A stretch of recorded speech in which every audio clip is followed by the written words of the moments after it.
one opportunity, and you don't know when that opportunity is going to end. So every moment that we can be mindful does matter.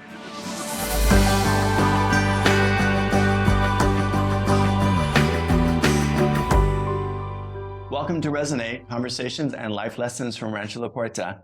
I'm your host, Barry. The ranch changes and evolves as our guests' needs change and evolve. We have an ongoing conversation and relationship with our guests, and our program reflects what our guests wish to experience during their week at the ranch. An example of this is after 9/11, we saw an increase in the desire for spiritual programming. Yes, we offer much in the fields of mind and body, but our offerings in spirituality have gone up a lot.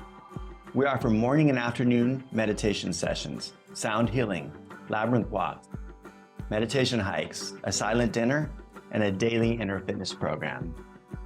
My guest today, Jacques-Pierre Cole, is a Zen Buddhist monk who brings his gifts of mindfulness and meditation to our guests several times a year. I know you will enjoy learning about his journey and his message.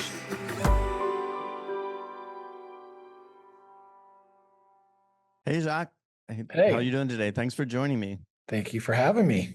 Of course, I know you happen to be teaching mindfulness and meditation at the ranch this week, so it was easy for me to track you down and catch you. So Yes, one of the easier ways to catch me. it is an easier way. So now, you were ordained a monk in 2012, and you are a Zen Buddhist monk. Is that correct? Right. So Zen, with the lineage of Bon, which is Bon, which is kind of in that controversial space because Tibetan Buddhism doesn't always recognize it, but they're both kind of simultaneously at the same time. So being the lineage that you are, I think there's not that many of you, right? Correct. There's not that many practicing Bon Buddhists. So, and I did read one time that you said the Tibetan Buddhist monks have a lot of rules. I think you said like maybe 264 rules, and that's a lot of rules. So, what's a couple of the rules that your lineage would adhere to? If there's not 264, are there what? Yeah, like no. 100? So, with the combination of Zen, it kind of lightens the load of all those different rules. One of the old traditional rules, interesting enough, was no dancing. Monks are supposed to dance. That's not, fortunately for me, I have the Zen portion of it, so I don't abide by, follow those rules. And those rules were meant for people who were really living in a temple and staying in that type of life. I've been a big believer that your temple is wherever you go. And that's what I've been, practicing for years and years, and is what I've been preaching to other people, just really how to develop your own temple wherever you are on this planet and establishing what that means. But yeah, that's one of the rules. Another one of the other rules is it's interesting enough about not sleeping on high beds. Meaning that you're meant to sleep on the floor because they don't want you to get attached to having that type of what they consider a luxury item. One of the other rules that of the many that there are, but those are the comparable ones with Bon and Tibetan traditions. Right. I'm guessing celibacy is different between the two. What's interesting? This is that little thing that people don't know, that Tibetan monks, and Bon monks and all monks, you can, have partners, you can be in relationships like that. In fact, the Siddhartha, the Right. Buddha, which most people are familiar with, it was, if you find someone who's aligned with your principles, then you should be with that person. Now, with the Tibetan monks, different monks living in a temple, they don't express that, or they try to live in that type of celibacy lifestyle. But that is one of the things that if they so choose to do that, and they found someone who aligns with them, they could. There's no ramifications if they decide to do that. It's just, you don't find many that do. And now it's gotten to where most people believe, much like a Catholic priest or something, that they cannot. But there's actually cannot. It's just most do not. Wow, because it may be distracting for them. So let's talk a little bit about your journey to where you are today. So Absolutely. you had a pretty tough childhood from what I read and heard you talk about. I did. Can you expand on that a little bit for us? In my beginnings, my father, where I feel like many of my just struggles came from, not only the neighborhood I grew up with, my father was very abusive. And when I say very abusive, there are when people think about that, these are he used a belt, fist, whatever he could find. And typically it was a 15 to 20 lashes that I would be hit with. And, at a young age, unfortunately, I was still dedicated to him because I thought there was really something wrong with me, and that if I could only just get him to love me, then that would stop. And so that became just a driving force to continue to try to please him and really just stirring up conflict with myself internally, externally. And, my first suicide attempt was when I was 8 years old. And that's because I was just emotionally distraught. My father died when I was 14 years old in a car accident, so suddenly. And I was just left and lost because one, I didn't have this person that I was trying to prove myself to and actually feel some love from. But also, I was lost in just myself. A lot of conflict on who am I? What am I? What am I about? What are these emotions that I'm feeling? I can't really balance these emotions from my depression. I was diagnosed with bipolar depression at a young age, and I really just a mess, just a mess of a individual. On one end, I really loved helping people, and I did. On the other end, I was very self-destructive. I really wanted to not exist. And that would be the battle mentally for several years. Was your mom part of the picture? Yeah, my dad was very manipulative, and they got a divorce when I was right around 9, 10. And my father really taught me how to not like her. And my mother and I didn't really have a relationship. So when he died, I was living with my mom, and she pretty much treated me as an adult because there was no relationship there. So she basically allowed me to. Funny thing is, she showed me how to cook like 3 or 4 meals, and then from then on, I pretty much ate by myself or ate at other people's houses. But I no longer sat with the family. I did not share holidays with them. When I say them, my mother and my sister didn't share holidays with them. I was usually either on my own or I was off somewhere else. And that would be our relationship. Very, very just necessary to get things done at the home, but not any, hugs or I love this about you, I love this, until I would leave for the military when I was 17. So, where did you grow up when you were a child? Kansas City, Missouri, and then also I also lived on the Kansas side as well. So grew up in Kansas City, Missouri, but also lived on the Kansas side. If people from familiar the demographics and the dynamics there. Right. So, your mom and dad separated when you were 9, Mhm. you still had a relationship with your dad until he was killed in the car crash, and he continued to be abusive. Yeah. So he continued to be abusive, and in fact, there's short, quick stories. I hurt my ankle when I was on a go-kart, oddly enough. And it turned so much that it was swollen, so you couldn't straighten it out. And I probably should have went to the hospital, but my father refused to take me, and he gave me a stick to walk around with.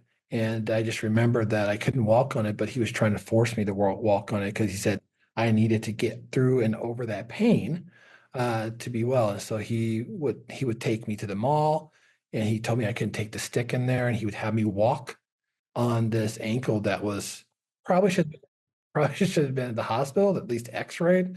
And those were like the things that he would do that were in his eyes trying to toughen me up. Right.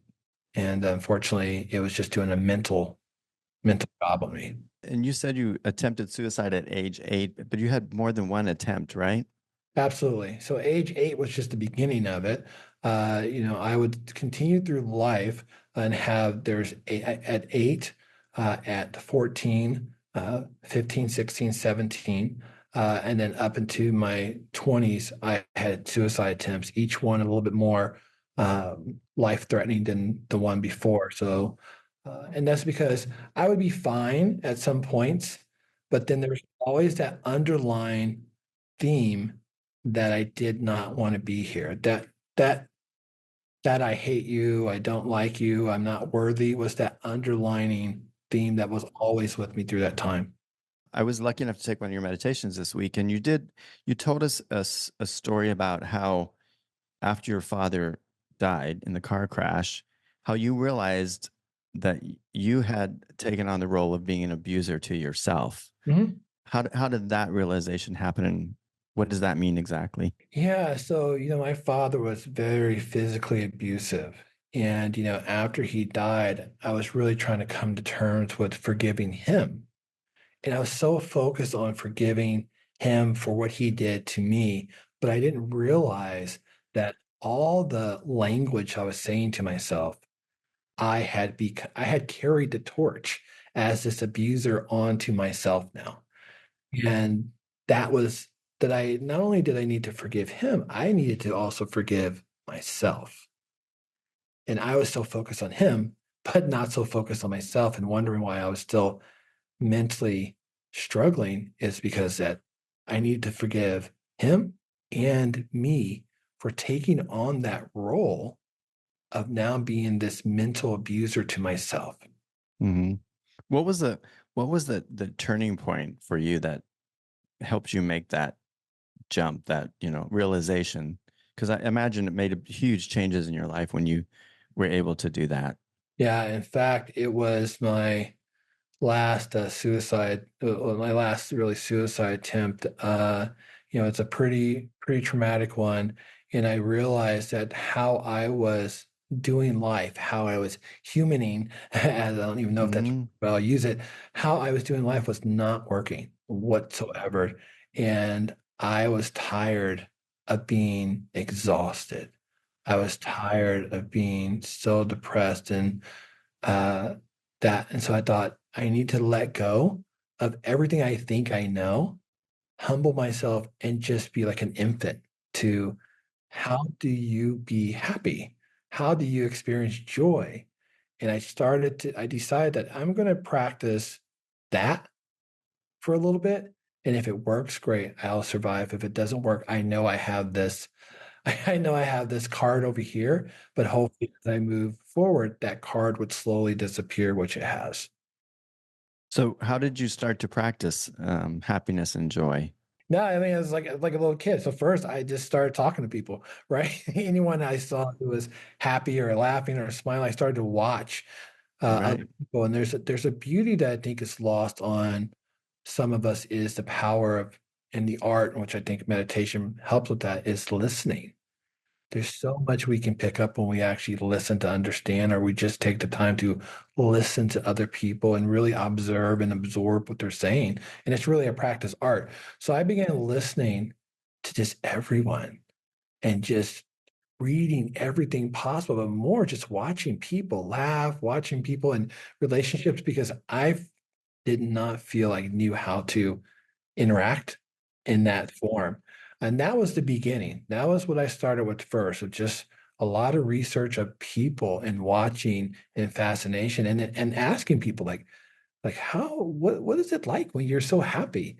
What is it like when you're laughing? And it'd be amazing the answers I would get. But I was really a student learning from friends, family, strangers, anyone who would be willing to talk to me, because sometimes that's a weird question for people.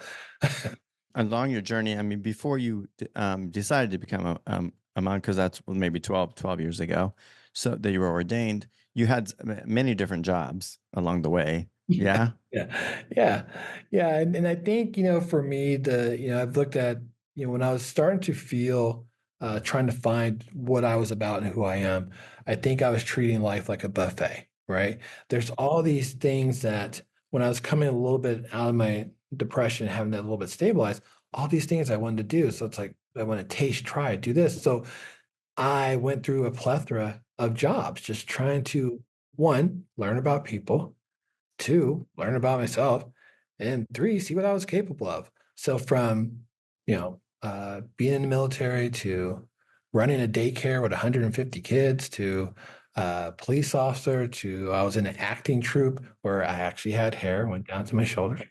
And I was performing an acting troupe to I built a lot of nonprofits, and that was a passion of mine. And then just those those odd jobs you never think of. Like at one point, I was a matchmaker, much like the movie Hitch. I was helping Wow. match people up for love. And that was one of the random jobs that I found that I did for a little bit. But once again, it was listening to people, understanding people. And that's what fascinated me.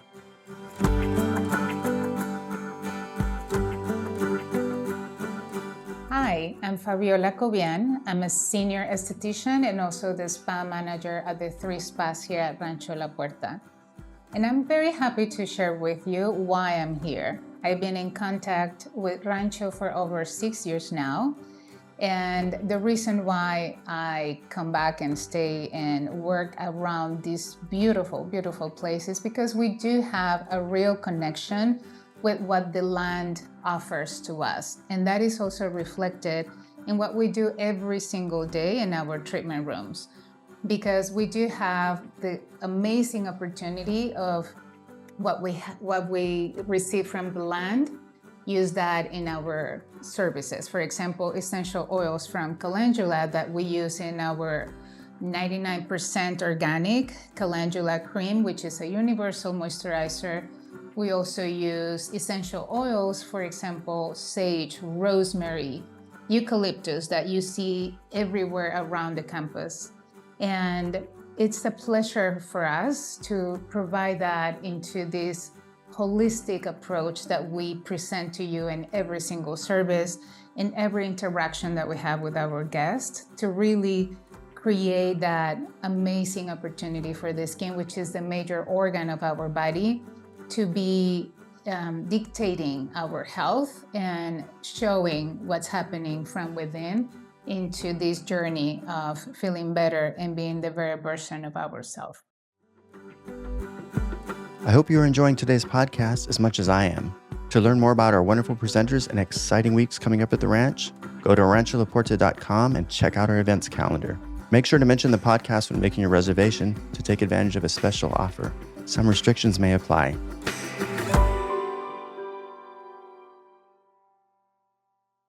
When did you start studying Buddhism, and how did this transition into becoming a Zen Buddhist monk? Yeah. So one of my favorite stories with this is that I had started studying different philosophies and religions, a lot of the main ones. So the Catholicism, I went to a mosque, read the Quran, read the Bible, read different versions of the Bible, of course, read the Book of Mormon, all these different styles. I was really trying to learn from that.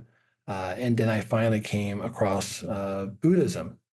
And in fact, I believe the book that I picked up for the first time was, Zen Buddhism for Beginners, very popular book out there. And I started reading it, and everything I was reading, I really resonated with. And then at the time, this was in LA, I was traveling, and there was a monk there who's in just his regular clothes. He was going from one temple in LA to another temple. I think I want to say it was up north in California. And he said, "Hey, it looks like you're wanting to learn about Buddhism." I said, "Oh yeah, I thought this is really resonating with me."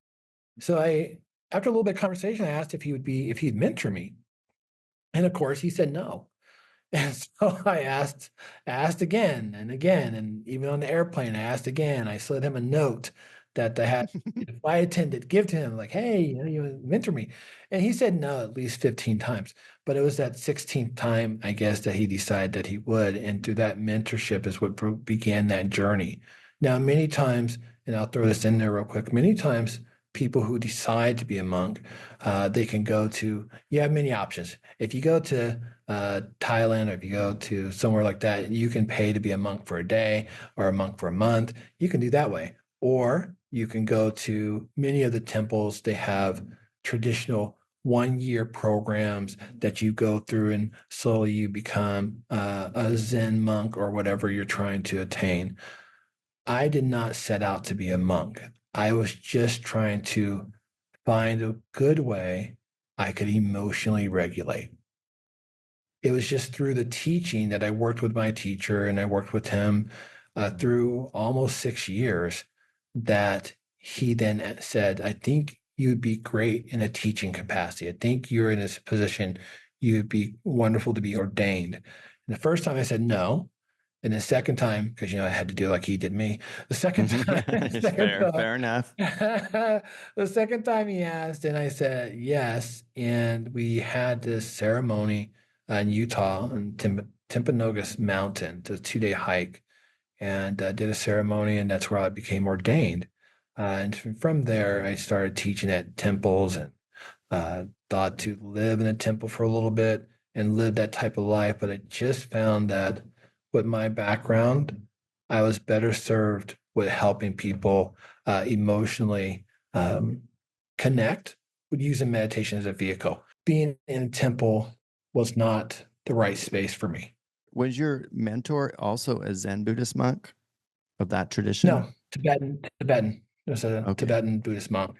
So he was bound, I mean, by his choice, bound by the rules of staying at Tibetan monastery, and that's how pretty much he lived his life. I would meet with him when he would travel, and then we'd have correspondence through telephone, things like that, letters at that time, and so that's why I went for so many years of him just really mentorship of a lot of just deep dives into myself. It wasn't a lot of didn't begin with a lot of history or which I thought it was going to be. In fact, we started with he just kept asking me about how do I sleep. And I remember thinking like, what is this? It's more like the Karate Kid, wax on, wax off type of style. But we spent 2 months talking about sleep. That's how that's how it began. But I realized the importance of sleep helps us if we get quality sleep, helps us with communication, helps us with thinking better, helps us with listening better. So that's why having a good quality sleep is important. And that's why he focused on that in the beginning. Right. Now, I think I heard you say one time, or maybe I read it somewhere, that you one of the reasons too that you wanted to be a Zen Buddhist monk is because you always wanted to have children, be married and have children, right? So has that happened for you? No children. I think I have moved on from that space. I don't think that's something that's in the cards for me. I think when I was younger, a few years ago, if you would ask me that question, when I think we talked before, sure. But no, that's not in the space for me. Now, do I love kids? Absolutely. And if someone has some kids, would love to take care of them. But do in my space and what I'm doing, that's not going to be in the future for me, and I'm fine with that. I would just providing opportunities for children that I can. I mean, we don't have to talk about this if you don't want to, but I do know that you lost a child at one point in your life. Mhm. Maybe at what point was that? Were you Yeah. So she is 4 months along, and we were married for just a short time, and yeah, so it was an accident. It was a tragic accident. Not even tragic. It was one of those things you can't control. It was dealing with weather. So weather pretty much took both their lives, and so that's when it was one of those things that the main thing I would like to share about this is that's where the theme of Celebrate Today's Day came from, because that was 8 hours that drastically changed my life and the trajectory of what I thought the future road was going to build. And we don't know. We don't know when something like that's going to happen. We don't know when our lives are going to cease to exist. So it it became a theme of really, how long do we hold on to things, right? How much should we appreciate the moments that we're in? How much should we appreciate our friends or family? How important it is to understand where we're spending our time and how valuable that time is with the people we're with, because we don't know. And it doesn't mean that you should just go all out and try to see everyone every single day or something like that. But it just means that if you have frustrations or anger or some ill will towards a person or even towards yourself, how long do you hold on to that?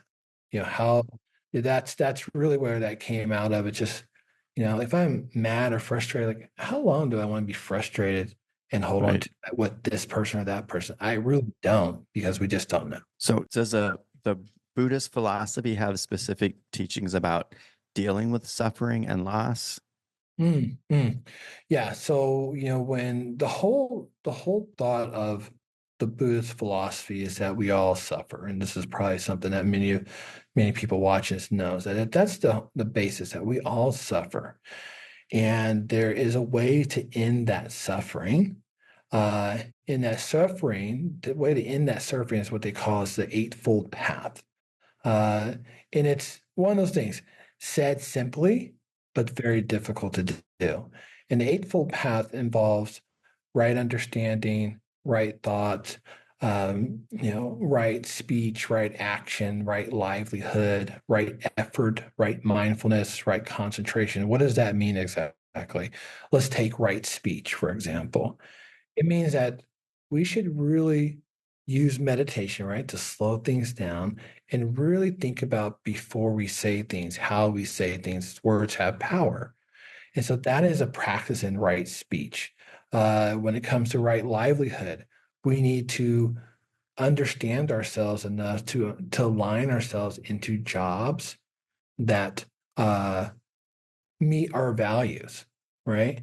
So it's following that path that's really kind of the roadmap for someone to not only live their lives, but also live their lives hopefully in harmony with themselves and in the Buddhist term, in their suffering, right?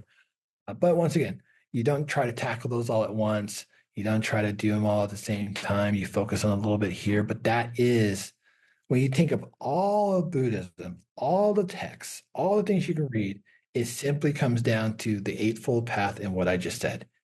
That is the meat of all of it. You teach meditation, and the difference for you between mindfulness and meditation, and what is the benefits of those for a human being? Yeah. So when we look at the meditation as a practice, the meditation is simply we are putting ourselves on pause, not necessarily not thinking. We're just having a moment where we're practicing a, almost like a personal mastery, right? And to really master ourselves, we need to have this designated time that we just put things on pause and we're able to disconnect from all things around us. That's the meditation piece. The mindfulness piece is as I move through my day, how present am I? Right? When two people are talking to each other, how much am I sitting there waiting to talk? Or how much am I just simply listening to this person and tracking everything they say? That is the mindfulness piece. Because if we're not mindful, then we're just kind of sleepwalking through this life. And if we think that no matter what your spiritual beliefs are, if you think that you only have this one opportunity and you don't know when that opportunity is going to end, well, I should be pretty mindful about everything that's going on and everything that's happening because that way I'm getting the most out of this one chance I have, as opposed to if I think I have many lives, then sure, I can be mindless for a few years and it won't matter. Right. But we don't know that. So every moment that we can to be mindful does matter. Beautifully said. I watched one of your TED Talks, and you described meditation as one breath in, one breath out, and keep repeating. Mhm, mhm. Is that what is it mudra meditation? Yeah, so there's mudras, and the reason why I'd say one breath because often in my line of work, I come across people who tell me I can't meditate, it's too hard. I tried, and it's like you bring the focus to just to one breath. Let's just start there. And if you feel like you didn't do it right, guess what? Just take another breath. If you feel like you didn't do that right, guess what? Start tomorrow with another breath. But let's just do one. One big inhale, one big exhale. Start there and then see where it gets you. And that's where the one breath came in because one breath is really where it starts and really where just that one can sometimes, not all the time, can start to change things, not only just with how we think, in that moment can start to change our feeling. It may lead to beautiful things. It may lead to frustrations. But the great thing is, you wake up tomorrow, you get to start with one breath again. And that's yeah. Now I met you first, I think, when you came to Ranch in 2018. So 6 years ago, probably I first met you. Yeah. I Yeah. can't help noticing that there's some physical changes going on in you. Yeah.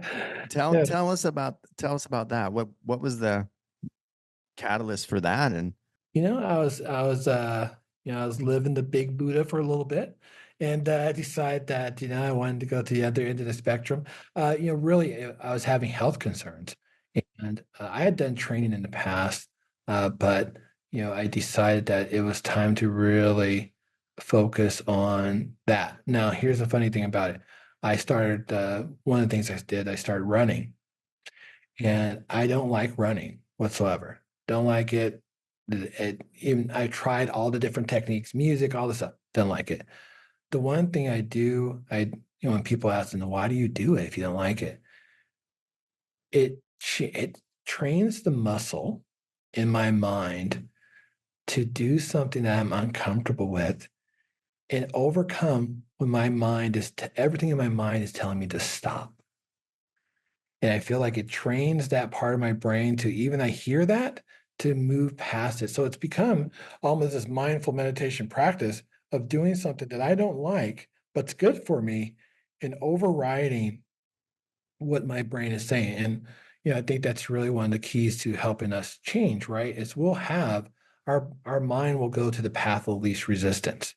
It's up to us to really override that to understand the benefits of what we are trying to do and tell ourselves, hey, this is the reward.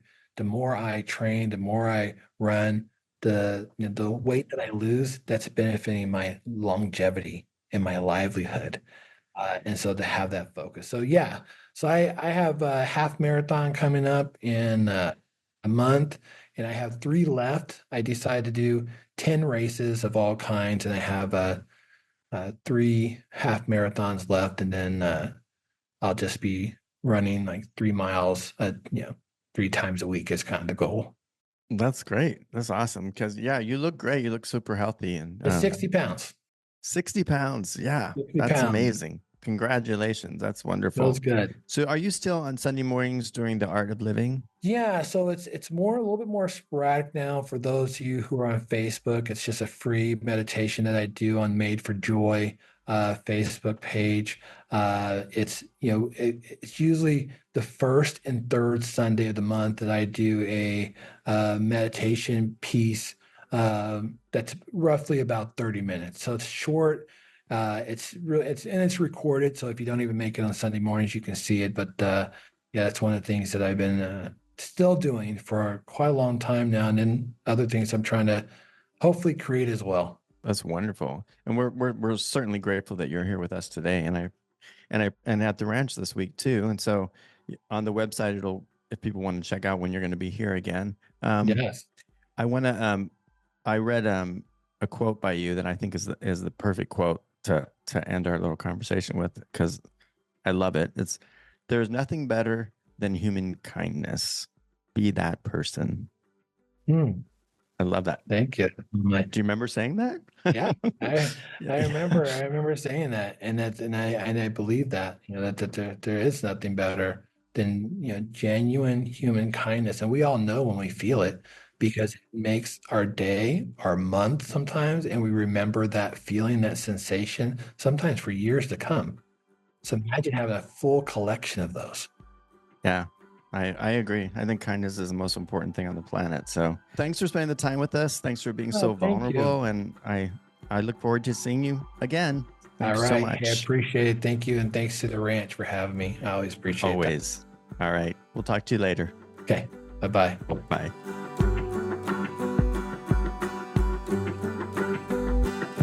My visit with Jacques today reminded me that attitude is everything. Jacques had a very rough childhood with lots of physical abuse. He had multiple suicide attempts. Then he lost his wife and unborn child in a tragic accident. He tried many different jobs and he studied many different religions and philosophies. His search for happiness and understanding led him to studying Buddhism. There he found joy and inner peace. As an ordained Zen Buddhist monk, Jacques is in a healthy personal relationship. He's in a healthy relationship with his body, and he's sharing his gifts through meditation and mindfulness. As humans, we have a choice. how we look and how we respond to things that happen to us. Life comes with a lot of suffering and unfairness, but it also comes with a lot of joy and a lot of new chances. I was inspired by Jacques today and the strength of the human spirit. I hope you were too. And now, until next time, this is Barry wishing you health and daily joy.